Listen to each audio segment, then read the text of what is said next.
I am here with Benson Shum, author of Anzu the Great Kaiju, Little Seed, Holly's Day at the Pool, and other great stories, as well as an animator on Wreck-It Ralph, Frozen 2, Big Hero 6, and some other great, fantastic movies. How are you doing today, Benson? I'm doing well. How are you, Sophie? It's I'm good to see doing you. good. Good to see you too. And you're coming from my home state of California, right? Oh, really? Yeah, Yeah. yeah. Whereabouts in California are you from?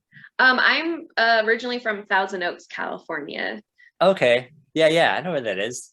Yeah. And Yeah. are you in LA or where are you? Yeah, we're in the Hollywood area. Oh, okay. But I used to live in Burbank, so in the Oh, okay. valley, and we miss it there. Yeah, I love Burbank. Burbank's a great. Yeah. I love Magnolia Street and just walking around and Yes. the all year round Yeah. Halloween shop. It speaks to me. Halloween Town. Yes. Are you originally from California? No, I'm from Vancouver, BC, Oh, okay, very cool. Canada. Did you move to California to be a little bit closer to the animation scene or? Yeah, I moved to California to work at Disney. So that's kind of how they got my visa to work in the country. So Oh, very cool. yeah. That's awesome. And so how did you enter the animation world and the picture book realm? How did that come about? Yeah, so for animation, it was because I always loved to draw as a kid. I even drew in the walls, which was really bad when I was a kid. But yeah, I was always drawing. And when I found out that you can do animation as a career, that was my path to go. But to the dismay of my family was like, well, maybe you should do biology or something more academic. And I'm like, but I really want to do this. So they said, okay, go to school for drawing. And then after that, you can study more academic stuff. But luckily, I found work right after school. So they said, okay, that's fine. So then I kind of pursued that way. So I studied 2D animation. So how that kind of goes into my books was because I drew so much that it trained me to do drawing and layout and pages and stuff like that, and storytelling. But then now I work in the computer, like in 3D animation. So I went back to school to learn the 3D software. So that's how I got into animation. But how I got into books was interesting because so at the Disney Animation Studios, they have a children's book program called the Walt Disney Artist Showcase. And they kind of encourage artists at the studio to kind of create their own stories, create their own characters. And I thought, oh, maybe I should try because I feel like I haven't drawn a lot since I actually started moving and drawing into the computer, which is very interesting. But being inspired by the people at the studio, because I see all the amazing art on the walls, that I thought, okay, I'm just gonna try it. So I tried it, and luckily the representative of Hyperion saw it, and so I made the book with them through the program. And from there, I fell in love with the process, so I went to like a writers and illustrators conference called SCBWI.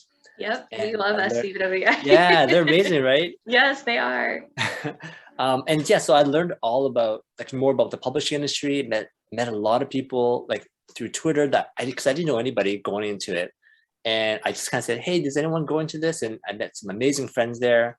And I love it because the people in the kidlit community is just like an animation where everybody is so generous and so kind, and passionate about making content, but for kids and adults too. I think adults enjoy books like children's books just as much as kids. I can attest to that, yes. And that's how I kind of fell into the book world.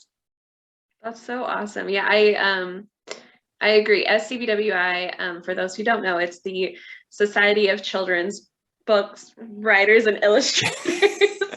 Yeah. I sometimes get the letters backwards a little bit, but I have met, to kind of quote you, I've met so many great people through that, so many great authors and illustrators who are just such the fantastic people. Because I think if you are an author illustrator for a children's book, you do still kind of have the heart of a child, you do have that whimsical side, and so you carry that kindness as well. And so I agree. I'm glad you're a part of that because so many great people are part of that. So what advice then would you give to someone who wants to become an animator or even a picture book illustrator? What advice would you give? I would say draw. So if you're illustrating, definitely draw from life. It could be anything from drawing a tree outside, drawing people are very difficult to draw, but I think that's good practice. Animals. I think the idea of drawing outside is that you see things three-dimensionally, and I think that's really important, especially when you're working in the computer as well. But if you don't have access to that, if you can't draw outside, you can just find a picture on the internet, and just draw that, just copy that. And the idea is just to keep practicing. Like they say, it takes about 1,000 drawings to get one good drawing. And Wow. don't worry about like making bad drawings, because I think that's part of the process. I make so many bad drawings. Well, I mean, that's helpful advice right there. Like, look, someone who's worked on such great projects still makes bad drawings. Yes. Oh yeah, So yeah. there's hope for the rest of us. For your picture books, I know you mentioned how it was nice to kind of step back from the computer and actually get to kind of draw again. What like materials do you use though? Do you do colored pencil? Do you do watercolor? Like, what do you do when creating those images, since you're not doing them on the computer? Yeah. So I use so I use pen and paper. Like actually use pen. I use pencil. I use pen and paper as my initial sketches. Okay. And then I'll scan them in, and then I would redraw them digitally first, to get roughly of what it looked like. But then when it comes to making the final art, I actually paint traditionally. So I use watercolor, and I use black India ink, so it doesn't bleed when I put water on it. So those are the two materials. Pencil crayons I use sometimes as to add a bit of texture. I could show an example Yes, from please. Anzu. So this is from one of those flower spreads. You can see. So this was watercolor and ink. How beautiful. And I don't paint very big, because I think when you blow it up, you get some sort of a nice textural to it. And also like painting like little picture frames of the grandma was really fun. And I think just seeing it as a physical piece is really fun too. Oh my God, that's beautiful. Wow. How long does that take you for a piece like that? It can take me like a week in general, like roughly, adding everything together. Yeah. So you don't like rush your process or anything, like you take your time until you like it, or because you were kind of saying like the 1,000 drawings and different things. So yeah. I think I like to draw it out, and then I'll let it sit for a bit, and I'll come back to it. Because I think like whether you're writing is the same way, where you let it sit for a bit, meaning that you don't look at it for a bit and then you come back to it later. yeah. Because you will always see something new.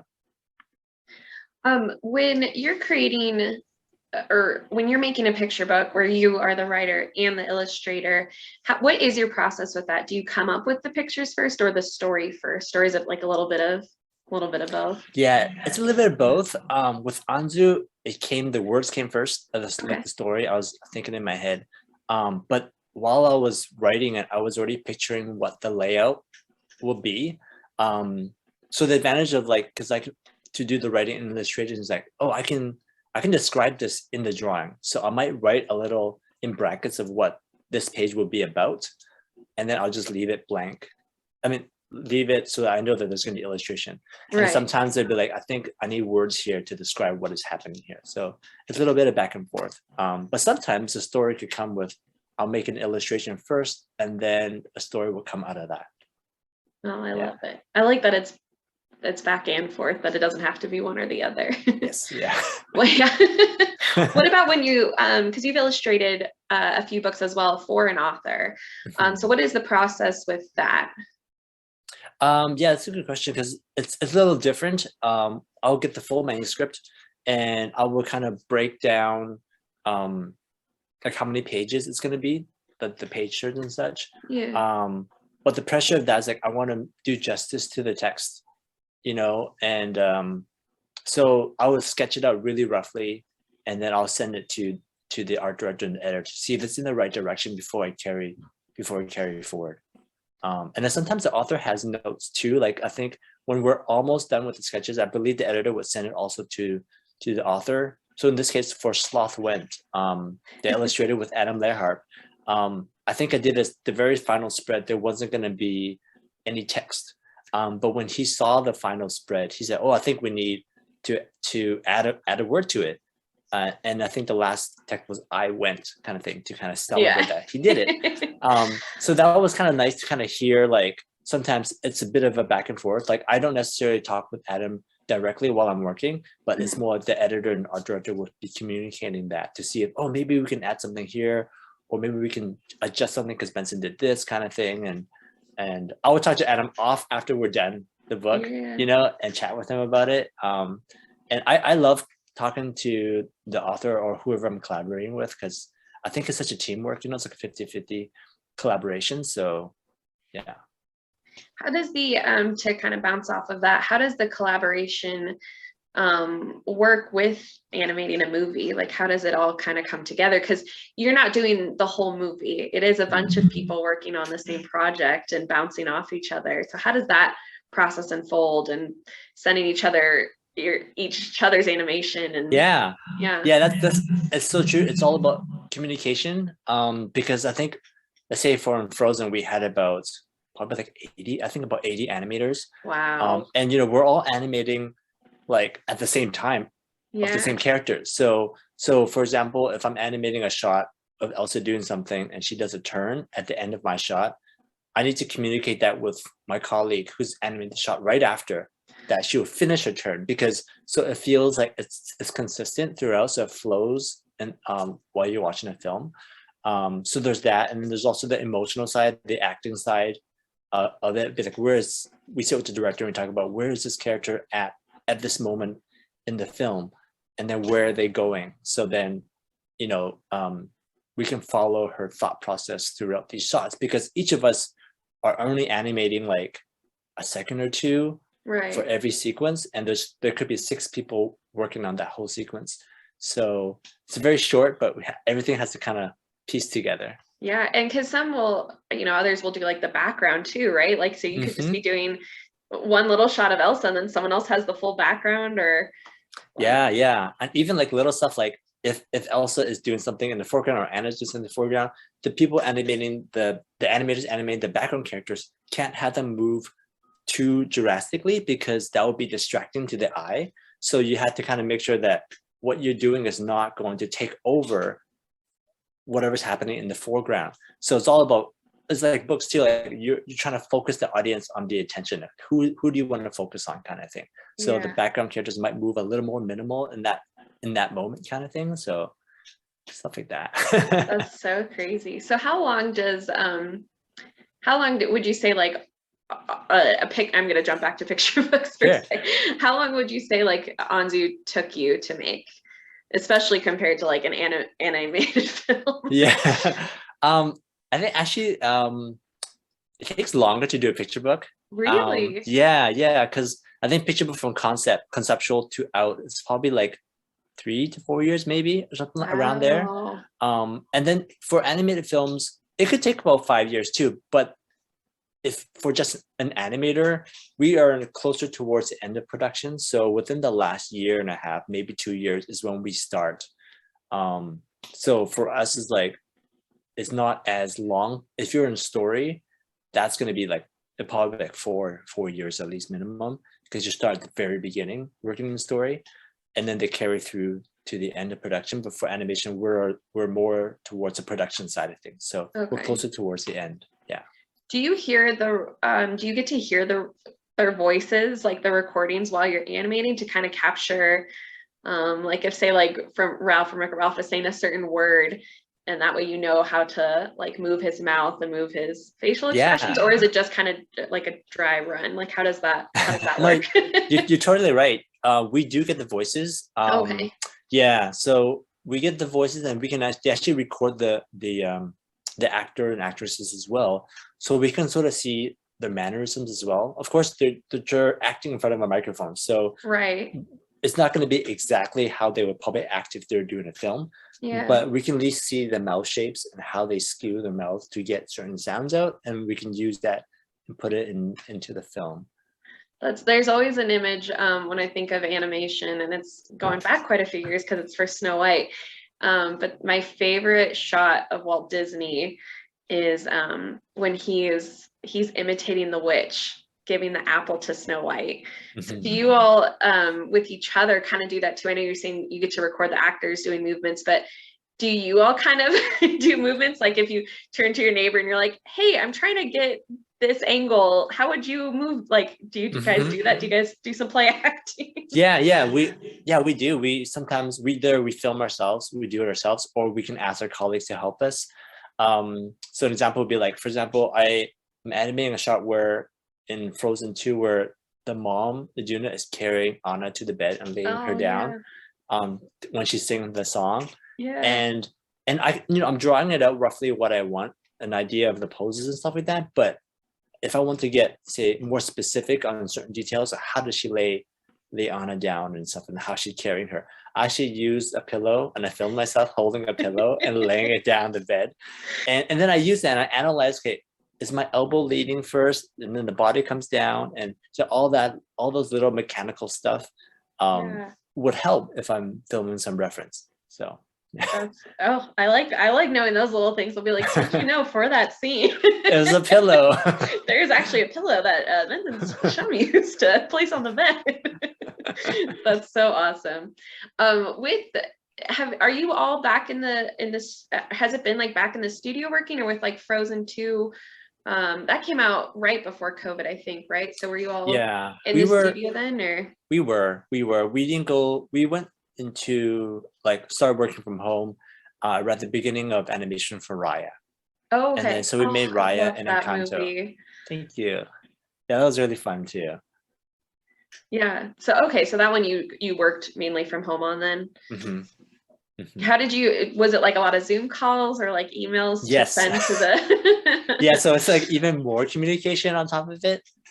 Because yes, we were like, I think once the pandemic hit, we were like, it's 2 days ago, okay, we're going home, and we thought, oh, we'll be home for 2 weeks. Yeah.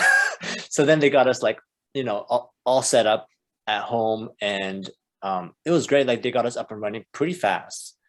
And yeah, and then we also got to make Encanto at home as well, and also the current film we're working on, we're also going to finish up working from home. So yeah. And that was actually one of my other questions, and if not, I completely understand. But you have worked on some tremendous projects at Disney and created some lovely picture books. Are there any projects you can share that are coming up in the future, Disney and non-Disney? Yeah, so for the Disney next project is called Strange World. That's actually coming out this November. Okay. And then we're wrapping that up pretty soon. And then for as far as books wise, I have a second book to Anzu the Great Kaiju, and it's called Anzu the Great Listener. I just got the color proof so I can show you the cover. I'm so excited. This is what we call a color proof, and it's kind of where they test the colors to make sure the printing's right, and you can see it's a bit shiny, so they've embossed the title and the character, so that was really fun. So you get to kind of see the full effect of what it will. Yeah, and you see these colors up here. It's for the printer. So let's say if I want to punch up the blue or the yellows, then the art director at the publisher would kind of notify and talk to the printers about that, and then they'll do another round to make sure the colors are correct. Oh, that's so cool. Yeah. Do you have a favorite project, or is it kind of like all of them? Like for book wise, I think Anzu is my favorite. Just because I grew up loving monsters, and I still do. Yeah. And the whole fantastical aspect of it, and wanting to kind of turn the idea on its head of like, we know monsters as destruction and scary, and I want to kind of, there are other types of monsters that are not like that. Right. And that's okay. So yeah. That's so cool. And then to kind of wrap it up, especially working at a children's bookstore, I got to wrap it up with a children's book question. Your stories capture the heart of children being themselves, taking chances, and being okay with everything. Was there a book that inspired you when you were a kid? Oh, that's a tough one. I gave you easy questions. Now I gotta save the hardest for last.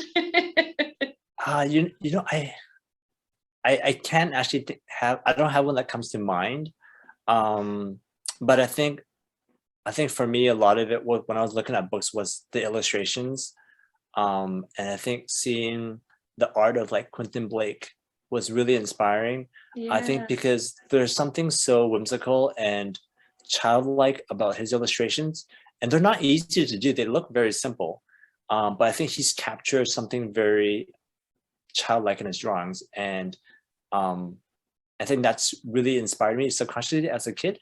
So I would read those books, and I really look forward to seeing when I turn the page to see his next drawings. There's just so much life with very few lines. Yeah. Yeah. Oh, I love it. Well, thank you so much for giving me the opportunity to interview you today. And as you know, you are more than welcome to come to Second Star anytime you come to visit Denver. And I Thank look you. I love forward to to. Anzu. I can't wait for Anzu, the great listener. I'm very excited for that. Thank you so much. Yeah, appreciate it. And I really appreciate this interview and being able to share my books with Second Star to the Right. And also, I'll send you some book plates as well if you would like. Oh, yes, please. I do. Yes, yes, please. All right. Well, thank you so much, Benson. Have a good one. Thank you so much. Take care. Bye. Bye.